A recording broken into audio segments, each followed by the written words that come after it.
Et donc salut à toutes et à tous les amis, c'est Darkhoz. Pour commencer, je vais faire un truc que les studios Pierrot ne feront pas, c'est obligé. Je suis désolé, sincèrement. Aujourd'hui, tu l'as vu, on va donc parler de l'épisode numéro 291 de Boruto, qui s'appelle Contrôle, en lien avec le contrôle de Momoshiki, mais également le nouveau contrôle de Boruto sur le Kama. Et une nouvelle fois, notre studio d'animation va rusher le truc, et je pense qu'en fin de compte, après analyse, après avoir réfléchi, je pense que c'est le souci des épisodes actuels, puisque en un épisode, on va développer plus de 100 pages, mais largement, puisque Boruto, si vous ne le saviez pas, c'est un manga qui est en mensuel, donc nous avons minimum, je dis bien minimum, 40 pages à chaque fois, et que actuellement, en 20 minutes, on nous développe et on va faire en sorte de montrer 3 chapitres. Ce qui est trop abusé, je trouve ça vraiment trop abusé. À l'époque de Naruto, un épisode c'était 3 chapitres, mais 3 chapitres de 16 pages. Là, on n'est pas loin de développer et d'animer 3 chapitres de 40 pages, c'est beaucoup trop. Ça montre en fait qu'on reste pas assez sur les détails, on n'est pas assez sur le fait de bien faire les choses dans le moindre détail, de tout faire au carré. Bref, c'est rushé, et vous l'avez compris avec ces phrases que je fais là. Ouais, je suis sincèrement et énormément déçu de l'épisode.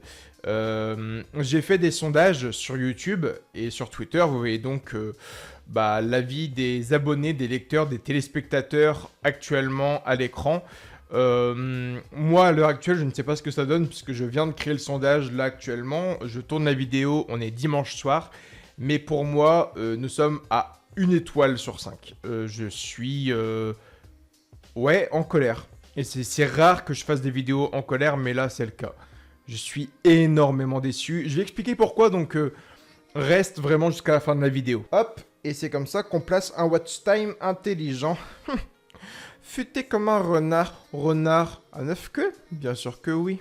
Putain, je suis fort. Du coup, l'épisode d'aujourd'hui, il va montrer le chapitre 63 qui s'appelle On ne discute pas, le 64 qui s'appelle Domination, mais également une grande partie du 65 qui s'appelle La Force.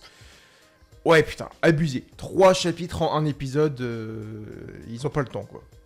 Putain, prenez le temps de bien faire les choses, prenez votre temps, quoi. Waouh, allez, on se calme. Ça va aller. En résumé, l'épisode parle de l'affrontement entre Code et Boruto Uzumaki. Après quelques échanges, Boruto finit par exploiter le plein potentiel de son Kama et revient au combat avec un Byakugan. Cette nouvelle forme de Boruto est expliquée par le traitement qu'Amado lui a offert.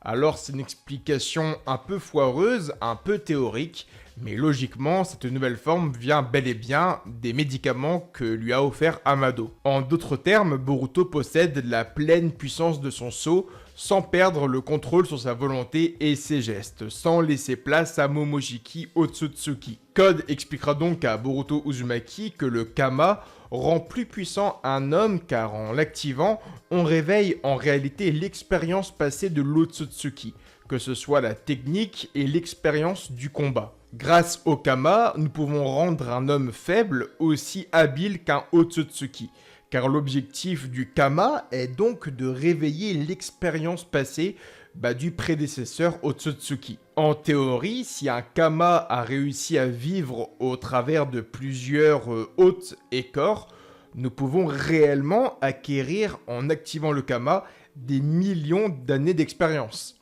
Donc, je parle bel et bien si on arrive à avoir plusieurs hôtes, plusieurs réceptacles. Si on arrive à implanter plusieurs fois le Kama en plusieurs millions d'années, on peut réellement, en l'activant, acquérir des millions d'années de savoir et d'expérience. C'est incroyable. Je vais donc donner un exemple tout con, mais notre vendeur de ramen préféré, il ne sait rien faire. Ce n'est pas un shinobi, ce n'est pas un ninja, ce n'est pas un combattant. Il est juste cuisinier dans un restaurant de Konoha. Mais ce gars-là, s'il active le Kama sur son corps, venant d'un Otsutsuki, il sera d'un coup très doué en taijutsu, ninjutsu, genjutsu, en toutes les techniques shinobi. Il connaîtra d'un coup beaucoup de jutsu. Donc voilà, c'est ça qui est intéressant, c'est qu'en fait le Kama, ça va être un énorme cheat code parce qu'en l'activant, on ne sait pas trop pourquoi, mais ton corps, il le comprend, il assimile l'expérience passée de l'Otsutsuki. Donc c'est extrêmement cheaté. Mais malgré ce pouvoir, Boruto ne fait pas le poids et perd une nouvelle fois face à Code. Quant à Kawaki, il décidera donc de rentrer dans la danse et affronter Code aux côtés de son frère. Alors que les deux enfants de Naruto Uzumaki sont prêts à en finir avec leur assaillant, une crise surprend Boruto et le rend inapte au combat. Le temps se fige, puis Momoshiki Otsutsuki apparaît une nouvelle fois devant Boruto Uzumaki. Après un rapide échange, Momoshiki propose aux jeunes shinobi d'inverser leur place et de tuer une bonne fois pour toutes le membre de Kara. Le temps reprend son cours, une explosion retentit et dans un épais nuage de poussière, Boroshiki apparaît et attaque Code avec toute sa puissance. C'est un résumé très simple de l'épisode, mais dans la globalité, tu as tout compris. Et logiquement, d'ailleurs, si tu regardes la review, c'est que tu as aussi vu l'épisode. J'espère. T'as rien loupé. Mais j'espère. Mais alors, Darkos, t'as pensé quoi de l'épisode? Il était génial en vrai, non? Comment c'était nul! Le mot nul, il est limite trop fort, mais clairement, le studio d'animation qui a fait l'épisode d'aujourd'hui, puisque de toute façon on sait même plus qui fait les épisodes, à moins de regarder les crédits, de regarder vraiment dans les détails qui fait l'épisode, puisque si vous ne le saviez pas, des fois c'est les studios Pierrot, et des fois ce sont des studios un peu plus amateurs entre guillemets. Des studios qui restent oui certes professionnels, oui, des studios japonais qui sont doués, ok. Mais en fait, Boruto n'appartient plus à 100% au studio Pierrot. Des fois, c'est un autre studio qui s'occupe de l'épisode, à droite à gauche, on ne sait pas trop pourquoi. Ce qui explique d'ailleurs pourquoi la qualité d'animation varie autant. Puisque là, les studios Pierrot sont à fond sur Bleach et j'en passe. Et nous, on a... Putain, mais putain! Je ne vais pas passer par 4 chemins. J'aime énormément l'œuvre Naruto et Boruto. C'est mon manga préféré. C'est pour ça que j'ai dédié la chaîne Darkos à cet univers-là, puisque je respecte énormément le travail de Masashi Kishimoto. Je suis un gars qui défend énormément l'œuvre Boruto. Quand tout le monde critique les HS qui n'en sont pas, c'est des épisodes de développement, quand tout le monde crache sur la gueule de Boruto sur Twitter et j'en passe, je défends l'œuvre quand il le faut. Par contre, j'ai un sens critique qui est vrai. Quand l'épisode, il est pas fou, je le dis. Quand le manga fait de la merde, je le dis. C'est pas parce que j'aime cette œuvre du fond de mon cœur. Enfin, je vais partir un peu loin, hein, mais le tatouage que j'ai sur le bras, c'est une référence à Naruto. C'est une œuvre que j'ai tatouée sur mon corps. Je suis un dingue de l'univers Naruto. Par contre, j'ai un sens critique. Et quand ils font de la merde, je le dis. Aujourd'hui, on nous a pas respectés. Excusez-moi les termes, hein. Je sais plus si YouTube démonétise la vidéo quand on est un peu vulgaire et tout. Mais on nous a chié à la gueule, réellement. C'est rare de voir Darkos énervé, hein. Mais là, je suis extrêmement saoulé. J'ai vu l'épisode aujourd'hui, j'ai gardé un goût amer, j'ai revu l'épisode et j'ai vu que ça n'allait pas. Je vais expliquer pourquoi, hein. Vous allez voir, ça ne va pas. Non mais Darkos, il y a quand même des plans incroyables dans l'épisode. Arrête de mentir, c'était fou. Eh bien, je vais te dire que c'est bien. C'est très bien si tu as su te contenter de l'épisode-là et si tu as su, dans les sondages que j'ai fait sur Twitter et YouTube, si tu as réussi à mettre 5 étoiles sur 5, si tu as réussi à trouver l'épisode exceptionnel, je suis, et je rigole pas, sincèrement content pour toi. Si tu as su te contenter de ça et passer un très bon épisode, ouais, je suis content pour toi. C'est que tu t'es contenté de ce que propose l'épisode d'aujourd'hui. Mais on ne mérite pas ça. On mérite 1000 fois mieux.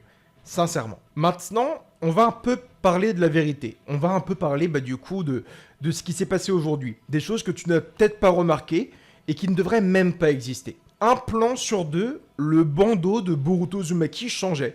Alors des fois il avait un nœud et des fois il n'avait pas de nœud. Et ça a été ça pendant tout l'épisode. Sauf que je fais de la review, je fais de la critique, je fais de l'analyse depuis plusieurs années. Et peut-être que j'ai un sens trop critique ou un sens de l'analyse un peu trop poussé sans me sucer, hein. Enfin désolé. Mais je vois ce genre de truc. Et une fois que j'ai vu ça dans l'épisode, j'ai vu ça pendant 20 minutes. le bandeau il a un nœud, puis c'est les bandeaux nouvelle génération, et du coup je vais expliquer le contexte pour que tu comprends le truc, et les corrections ne sont pas faites, il n'y a pas de vérification sur l'épisode. Qu'est-ce que vous foutez? Vous nous prenez sincèrement pour des cons. Le bandeau frontal de l'ancienne génération devait s'accrocher avec un nœud. Les shinobi mettaient le bandeau, ils faisaient un nœud autour de leur tête pour l'accrocher. Dans la nouvelle génération, ce sont plus des sortes de bandeaux, bandana. C'est juste de l'élastique, ils ont juste à l'enfiler comme ça. C'est plus une sorte de serre-tête. Il n'y a pas de nœud à faire, c'est un élastique directement. Un serre-tête. Sauf que, aujourd'hui, les animateurs ne savaient pas quoi faire. Ils ont mis un nœud, après il n'y avait pas de nœud, donc en fait, pendant tout l'épisode, ils ont switché entre bandeau ancienne génération et bandeau de la nouvelle génération. Sauf que ce que porte Boruto aujourd'hui, c'est le bandeau de Sasuke Uchiha, donc c'est le bandeau de l'ancienne génération. Le nœud est censé être là à tous les plans. Mais non, du coup je te le dis, pendant 20 minutes, et tu pourras aller vérifier si tu veux, pendant 20 minutes, il y avait le nœud, puis pas le nœud, et le nœud, puis pas le nœud. Vous vous foutez de notre gueule. Je sais pas qui fait les corrections dans les épisodes, mais putain. Waouh. Les plans et les échelles des personnages, des attaques, de l'environnement, tout ça c'est loupé. Tout ça c'est loupé. Et je vais même aller plus loin, le montage de l'épisode, il est fait par un stagiaire. Je vais vous expliquer pourquoi également. Quand Burushiki apparaît à la fin de l'épisode et qu'il fait un Rasengan, voilà ce qui se passe. Burushiki, du coup, il fait un Rasengan qui engloutit complètement Code, et sur le plan d'après, Code fait face au Rasengan. Est-ce que tu peux m'expliquer ce qui se passe? Peut-être que t'as pas compris, je vais te réexpliquer le truc. Code est face à Burushiki, Burushiki fait un Rasengan, le Rasengan, il engloutit Code, donc Code est dans le Rasengan, il se fait engloutir par la technique, et sur le plan d'après, il fait face au Rasengan. On voit qu'il n'est pas dedans, puisque, vu les couleurs, vu les effets qui sont mis, le Rasengan apparaît devant lui, et c'est là qu'il est surpris. Sauf que sur le plan d'avant, il est dedans. Donc, qu'est-ce qui se passe au montage? Du coup, pour ton plus grand plaisir, je vais devenir membre des studios Pierrot quelques minutes. Et je vais donc te montrer ce qui aurait dû se passer avec un peu de logique. Et encore, tu vas voir qu'en refaisant le montage de l'épisode, c'est pas fou et on pouvait faire mieux. Donc, je te laisse la scène.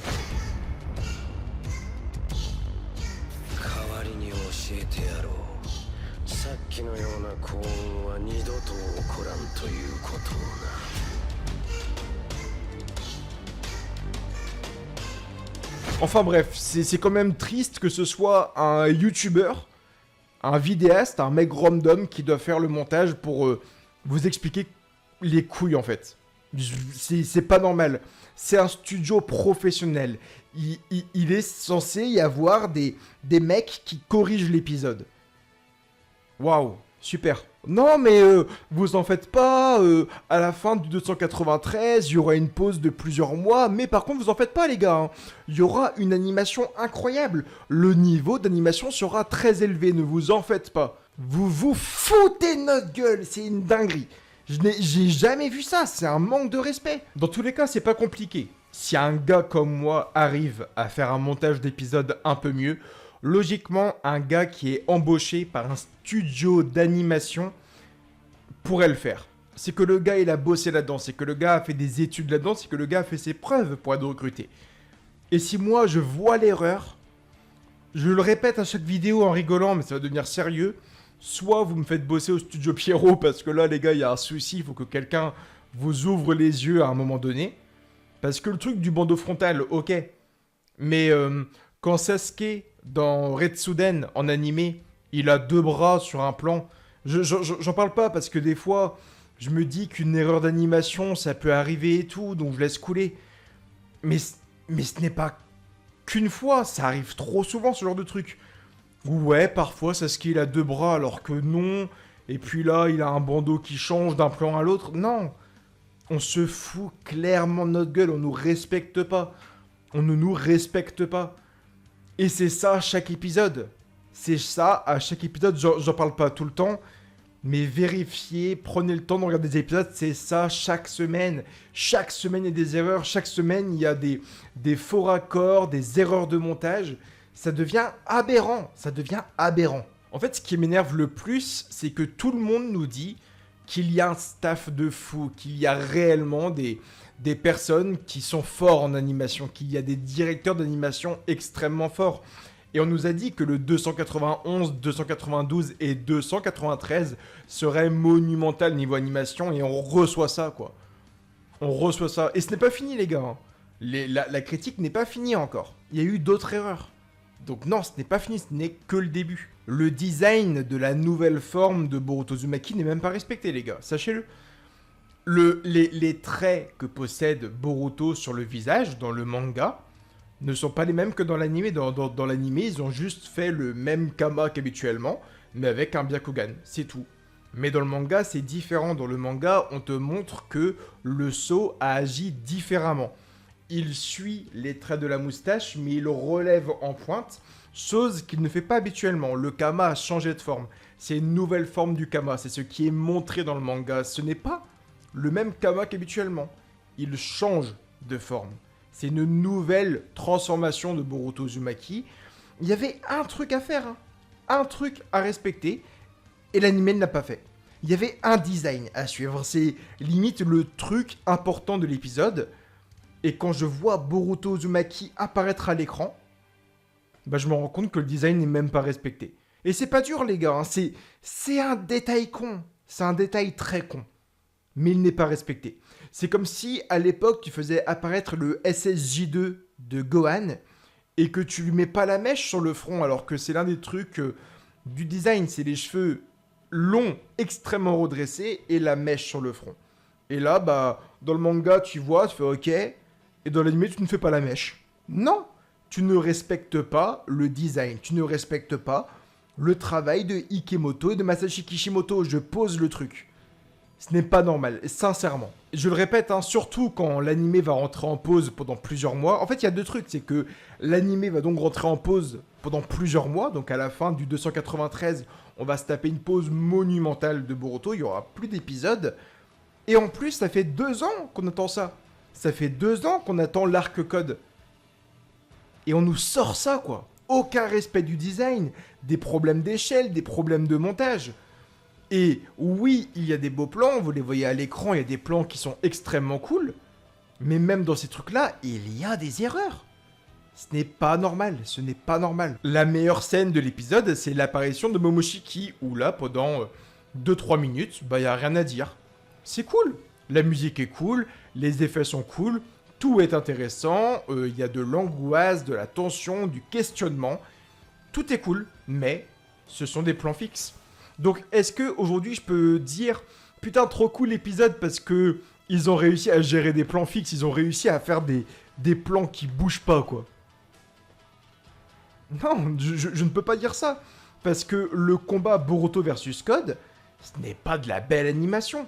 Tu prends l'épisode monumental d'ailleurs qu'ils avaient fait pour Garo contre Kawaki, où il y avait un respect du character design qui était monumental, donc putain, il y a trop de choses à dire, trop de choses à dire. J'ai tout écrit sur mon portable pour ne pas partir dans tous les sens, mais je suis tellement vénère, c'est incroyable. Kawaki versus Garo avait une animation 100 fois plus intéressante que l'épisode d'aujourd'hui. Regarde Boruto Uzumaki dans l'épisode qui montrait Garo, un random, un externe de Kara. Et le Boruto Uzumaki qu'on a globalement vu dans l'épisode d'aujourd'hui. Alors, je prends pas... Oui, en effet, je prends pas le plan le plus beau, mais c'est ce Boruto-là qu'on a vu pendant tout l'épisode, le Boruto qui se battait. Le Boruto qui se battait, le Boruto qui était en action et tout. C'est ce genre de dessin qu'on a eu pendant tout le long de l'épisode. Pourtant, c'est Code. Code, c'est le dernier membre vraiment interne de Kara. C'est le dernier pilier de Kara. C'est un autre possesseur de Kama. Il a la volonté des Otsutsuki. C'est l'ennemi quasiment final. Le mec est un psychopathe. Et voilà l'animation que t'as. Face à Garo et l'épisode de Kawaki, tout le design était monumental. Et je m'attendais tellement à voir ça. Je voulais tellement que le 291, 292 et 293 possèdent l'animation de l'épisode Kawaki. Parce que le design de Boruto de Mitsuki Tsarada était respecté. Il était fidèle au dessin de Ikemoto. C'était ça l'œuvre Boruto. C'est ça l'œuvre Boruto. Et que dans tout l'anime Boruto, en 291 épisodes, réalisez le truc, en 291 épisodes, on a eu un épisode véritablement fidèle à l'œuvre de Ikemoto et de Masashi Kishimoto. Et ça, ce n'est pas normal. Ce n'est pas normal. Alors oui, aujourd'hui, mettez-moi l'anime Boruto en pause pendant 5 ans si vous le voulez, et je ne rigole pas, mettez-moi l'épisode et l'anime entier en pause pendant 5 ans. Faites-moi un animé par saison. Si je dois attendre 2 ans entre chaque arc et chaque saison, j'attendrai. Je m'en fous, mais réellement. Je m'en fous réellement. Mais par contre, maintenant, je veux un animé carré et mettez-moi du respect sur l'œuvre Boruto. Putain, c'est pas dur. Le chiffre que génère Boruto en animé est monumental. Regardez, même sur la chaîne Crunchyroll, souvent Twitter en rigole avec, mais regardez les vues que font l'anime Boruto. Sur les trucs cons, genre Naruto qui est aux toilettes, il doit y avoir plus de 4 millions de vues. Enfin, l'anime Boruto pète tout au niveau des chiffres et on reçoit ça, quoi. C'est dégueulasse. Comment tu m'expliques d'ailleurs que l'arc Funato possède une meilleure animation que l'arc Code? Est-ce que tu peux m'expliquer ça? Est-ce que tu peux m'expliquer comment un arc de développement qui se passe à Kiri, l'arc de Funato, possède une meilleure animation que l'arc Code? Explique-moi ça. Je demande juste ça. Explique-moi comment un arc de développement est plus joli, plus prometteur, plus beau que l'arc Code. On marche sur la tête. Réellement. Je sais que certains d'entre vous vont réellement me dire que là je suis trop énervé, que je suis trop méchant, que je suis trop strict et sévère avec l'analyse et la critique de l'épisode. Mais heureusement, je pense que même j'ai été trop gentil avec l'anime Boruto, et pourtant, je le répète, c'est un fan de l'œuvre qui vous parle. Regardez le nombre d'épisodes que j'ai fait. Regardez la playlist que j'ai créée sur la critique de l'anime. Depuis le début de l'anime Boruto, ça fait bientôt 6-7 ans que j'en parle. Depuis l'épisode 20-30, je vous en parle de l'anime Boruto. Et encore, sachez que toutes mes vidéos ont été effacées il y a bien longtemps. Mais vous retrouvez des épisodes de 30 sur ma chaîne. Mais j'avais fait la review de l'épisode 1, du 2, du 3, je suis là depuis le début. J'ai fait plus de 200 reviews de l'anime Boruto. Ça ne va pas. Du coup, je vais également vous expliquer ce qui va se passer dans les prochains mois pour que vous vous prépariez. Et malheureusement, je sais qu'il y a certains cons, et désolé du terme, il y a certains cons qui vont être contents de ce qui va se passer. Du coup, à la fin du 293, l'anime Boruto va rentrer en pause. Mais pendant cette pause-là, les studios Pierrot vont revenir pour faire 4 épisodes de Naruto. Du coup, ils vont ressortir des épisodes de Naruto avec une nouvelle animation choquante, flamboyante. J'en ferai des reviews, hein, pas de souci. J'aime l'œuvre, donc je le ferai. Mais voilà, les studios Pierrot vont revenir faire de l'animation de psychopathe comme on a eu en trailer il n'y a pas si longtemps que ça. Et après, ils vont repartir. L'anime Boruto va revenir et ils vont laisser l'anime Boruto à des studios de merde. Alors oui, mais Darkos, mets-moi du respect aussi sur ceux qui bossent sur les épisodes. Mets-moi du respect sur les studios d'animation. En effet, dire que c'est de la merde, c'est un peu violent et je m'en excuse maintenant. Désolé, parce que c'est quand même des pros qui bossent comme des dingues et tout, donc désolé du terme. Mais par contre, ce n'est pas normal que les studios Pierrot prennent le contrôle pour du Naruto. Et je suis sûr à 1000% que quand Boruto reviendra sur le champ, ils laisseront ça des petits studios amateurs. C'est sûr. C'est le titre de la vidéo, je pense.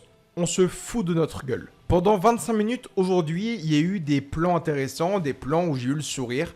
L'apparition de Momoshiki, la discussion entre Boruto et Code qui était très jolie et tout. Bref, il y a eu des plans très beaux, mais niveau animation de combat, j'ai assisté à un épisode de Seven Deadly Sins, de Nanatsu no Taizai, et je ne rigole pas. C'était pas bon. Quand tu prends l'épisode de Jigen, quand tu prends l'épisode de Ishiki, quand tu prends l'épisode de Momoshiki, de Konohamaru versus Jugo, de Funato, quand tu prends tous ces moments-là de l'anime Boruto, ils sont je ne rigole pas, 100 fois meilleur que l'épisode d'aujourd'hui. Pourtant, nous sommes dans les épisodes finaux. Je le répète, peut-être que des gens l'ont pas compris, peut-être que des gens l'ont oublié. Le 291, le 292, le 293 sont les 3 derniers épisodes de la première partie de Boruto. Quand Boruto va rentrer en pause, ce sera la fin de la première partie de l'anime. La première partie de l'anime Boruto va se clôturer. Ce sera fini pour Boruto, Naruto, Next Generations. Il est très fortement possible que le 294 ait un nouveau titre. Ne me dites pas Boruto Shippuden, non, mais ça portera sûrement un nouveau titre. Boruto, nanana, autre chose. Il y aura un nouveau titre, ce sera la seconde partie de l'anime. Tout ça pour vous dire qu'il reste du coup 3 épisodes pour la fin de la première partie. Alors, faites-moi des bons épisodes. Montrez-moi que Boruto peut avoir du respect sur le truc. On voit sur Crunchyroll, on voit les statistiques, on voit qu'il y a du monde qui kiffe l'anime. Les gens kiffent, les gens sont là. Quand il y a eu du Ishiki, du Momoshiki, du Jigen, quand on nous a mis, s'il vous plaît, du respect sur l'anime Boruto, Boruto a cassé Internet. Boruto était entêté pendant des semaines, pendant des journées complètes. C'était monumental. Alors faites-moi ça tout le temps, putain de merde. Est-ce que c'est compliqué ? Bref, je vous en dis pas plus. Je vais m'arrêter là pour ce soir. On se retrouve pour le 292 de Boruto semaine prochaine du coup. Et on croise les doigts pour avoir du respect sur cette œuvre de Boruto. Putain, là il nous reste 2 épisodes pour la partie 1. Mettez-moi du respect. Tout ce que je demande. Je vous dis à très bientôt pour de nouvelles vidéos. J'ai parlé extrêmement vite. Datebasso. Je vous embrasse. Et ne vous contentez pas du caca que nous offre aujourd'hui Boruto. Restez critiques. On peut aimer Naruto et on peut aimer Boruto en gardant un sens critique et en levant un bon avis, une bonne analyse. Je compte sur vous. Réfléchissez bien. Et frappons du poing sur la table quand c'est de la merde. Là, c'était un peu de la merde. Allez, Datebasso.